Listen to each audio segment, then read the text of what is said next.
Just today, your pushback channel. Thank you for joining this audio live stream. In this essay, I'd like to talk about J.D. Vance's speech Vice President J.D. Vance's speech in Germany a couple of days ago. Now, I joined that speech, I think a few minutes after it started. So I'm just looking at a message popped up on the screen there. It's gone now. So I joined the speech a few minutes after it started, and I was probably a little surprised about how forthright it was in the defence of, representing your constituents, representing the people that vote for you, and hearing their concerns, representing free speech, and that sort of stuff. And I was quite impressed by it. If Vice President Vance had come to me to say, "Can you write me a speech to do in Germany?" I would have written that speech. It's about as close to what I would have done. So I was rather impressed with it and thought, well, yeah, that's a really good speech. I thought he delivered it quite well. There wasn't a hint of self-consciousness or anything like that. So, but I was surprised at how unfavorably the crowd, when Vance made a couple of jokes and stopped at made a quite a clear statement in support of free speech and democratic principles. I thought he would get applauded, but other than a handful of people, he got almost no applause at all. And as the camera panned around the crowd, you could see how solemn and po-faced they were, and how they were not taking that very well. Now, we need to understand they're all globalist stooges and flunkies, so we need to understand that, and that gives you then a sort of better grasp of why they would be somewhat hostile, because the globalists are implacably opposed to representing their constituents. They are implacably opposed to the basic democratic principles, and they are very much on board with mass migration and destroying the local culture and this sort of thing. So they're very much into that. So you can see why they would, or understand why they would maybe not receive Vice President Vance's comments too well. Nonetheless, what did surprise me was how quickly the globalist controlled media that are paid to do hit pieces against Trump and anyone that opposes or questions globalization, but how quickly so just looking at one of the biggest media outlets in Europe, they opened up the thing. Well, Vance was being combative and he was being aggressive, and so they're straight out the gate. Trump, Vance is the bad guy, and he works with Orange Man bad. So what do you expect? Is that it only took the third paragraph before far right was used. Fourth paragraph, we're a fascist. Fifth paragraph, we're at Nazi. By paragraph 6, we're at the Holocaust. That's how quickly they rolled out the thing. Now, I guess we need to digress a little bit, because what's the modern interpretation of how, this is very much a Jewish take on things, by the way, how is it that Hitler came to power? Now, I had this thing where we're having lunch, and this is in New York, having lunch with, I was the only guy who wasn't Jewish at the table, and we're having lunch, and they're talking about how, and it's obviously very much something that's omnipresent in their thoughts and considerations and discussions, was how Hitler could have been stopped. So that's really the thing. And I've heard this in a number of areas, and they said, well, if the Weimar Republic hadn't been democratic, if the people hadn't been allowed to vote, then Hitler could never have occurred. So really, it's the fault of democracy, that people being allowed to vote and choose their government. That's why we got Hitler. That's why. And if only the vote hadn't been allowed, and if it had been some sort of authoritarian regime, like, say, Stalin in the Soviet Union, or Mao in China, or something, if it had been something like that, then Hitler would never have got up, and then the Holocaust never occurred. So really, it's democracy's fault So that's number one. And again, very much a Jewish take, that. So the second thing was that the German media landscape was that now the media were generally very critical of Hitler, and people that went to Hitler's earlier rallies, this is before he was pulling the big crowds, earlier rallies, say in the mid 1920s, that sort of thing. Now Hitler was indefatigable, and he would go to community halls and around villages and towns all over Germany, and if like 3 people turned up, he would still make his speech. And of course the crowd started to get bigger over time. But there was people talk about this or wrote about it. They said, I went to watch this crazy guy Hitler. We had a bed at work, and we were going to see this crazy guy Hitler who was frothing at the mouth. He's a madman. He writhes on the floor and screams and kicks and that sort of thing. So we thought it'd be really funny. Instead, we found a guy who was very middle of the road and very sober. He talked about fixing the roads and getting people jobs, and didn't scream or shout or turn cartwheels. And they were asking, well, why does the media, the German media, why do they misrepresent Hitler to that extent? And he was a bit of an unknown guy, really, at the time. I mean, he wasn't the national figure that he later became. But the Nazis or the non-leftist media, where the Nazis had their own newspaper. I mean, they like a lot of people that independent media online today, they couldn't get their views represented in the mainstream media because that was all controlled and very anti-Nazi, and so they produced their own newspapers and their own pamphlets, which is very much how things were done at the time, by the way. And this was considered as another thing that the Nazis were able to disseminate through their newspaper and their literature and leaflets. They were able to disseminate their policies about what they wanted to do. This was before there was really any talk about expelling the Jews from Germany and this sort of thing. This was in the earlier days when the policy platform was about education, or was about, again, building the roads and providing jobs for people, that sort of stuff, very basic sort of milquetoast type stuff.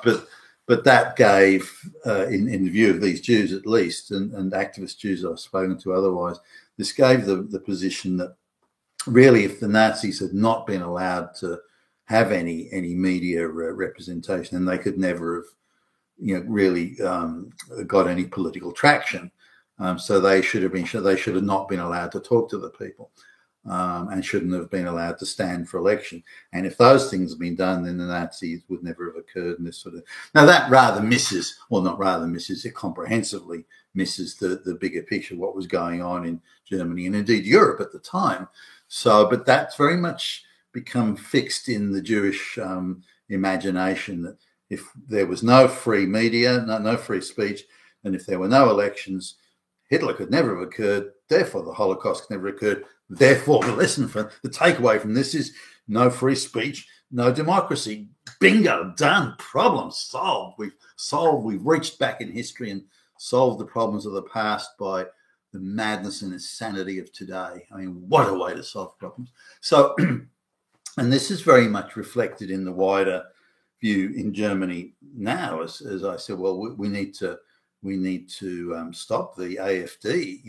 The people are voting for them. 1 in 4 people are voting for the AfD, and we need to stop them because they're Nazis. Well, how are they Nazis? Well, they want to restrict mass migration. So that's Nazi. Nazis do that. Only Hitler did. Fascist. So they don't really know. It's very incoherent. But this is the direction they went in straight away. Now, the media response, not only in Europe but in the United States and Australia too, it was it's globalist talking points, scripted, coordinated, delivered. All of the media outlets stuck tightly to those scripted talking points. Fascist, Nazi, Holocaust, Hitler, and they stuck doggedly to that. Didn't attempt to represent, with any fairness or balance, the the speech or the points raised by Vice President Vance. Instead, it was a demonisation hit job from the get-go, and they all did it over. And I think some of you may have seen the interview that CBS did. I think the journalist or the anchor was some brain-dead bimbo hack goon called Brennan, I think it was, and she says that free speech caused the Holocaust. But I know she's a nut job for saying that, but that's very much the position that the Jewish activists have, that would have been the solution. That would have stopped Hitler. All we got to do is not let people vote, and then Hitler can never be like, that's the solution to anything. But the reality in Germany was quite different. And back in the 1920s and 30s, and I'll just sort of talk about that for a little bit. But the population of Jews in Germany was actually very small. This idea that there were millions and tens of millions and so on is nonsense. There were approximately 400,000 Jews in Germany at the time, and and the population of Germany, this includes sort of Austria, was 80 plus million, and so out of 80 million people, 400,000. So it's not even 1%. It's like half of 1%. And then if you look at the other people that the Nazis were very negative to, which were things like, gay, lesbian groups, radical socialists and Marxists, gypsies and so on, this came to around 700,000, give or take. So still not even 1%. And those were the people that the Nazis were, this is when they assumed government in 1933. These were the people that the Nazis were negative to. But first off, what the Nazis did was they invited the Jews to leave Germany. Again, there were 400,000 out of a population of 80 million. They invited the Jews to leave Germany and offered all sorts of resources to help them do so, to apply for international visas, and they would provide, the Nazis, provide translation services through the embassies and all sorts of things. So the support and the assistance was quite generous. But about, give or take, about only half the Jews managed to get visas to leave, going to, all over the place, the United States, Britain, Canada, all over the place. And about 200,000 really had no skills or qualifications or anything like that. So they had a much tougher time. Now, of course, the world was going through the Great Depression at the time. So some of the immigration rules were quite stringent, because there was already 25% unemployment in places like America and elsewhere. So why would you have a lot of migrants coming in, particularly if they were unskilled, when you've got so much unemployment yourself at home? In the United States, the Jews that had come in from Russia during the 1880s and 1890s, during the Tsarist pogroms, they were not well viewed by the local Northeast Americans.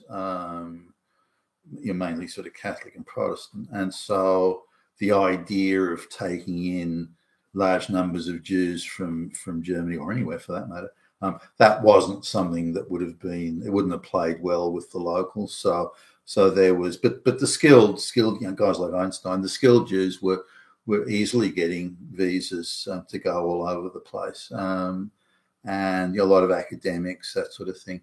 So they were able to get visas, but the others not so.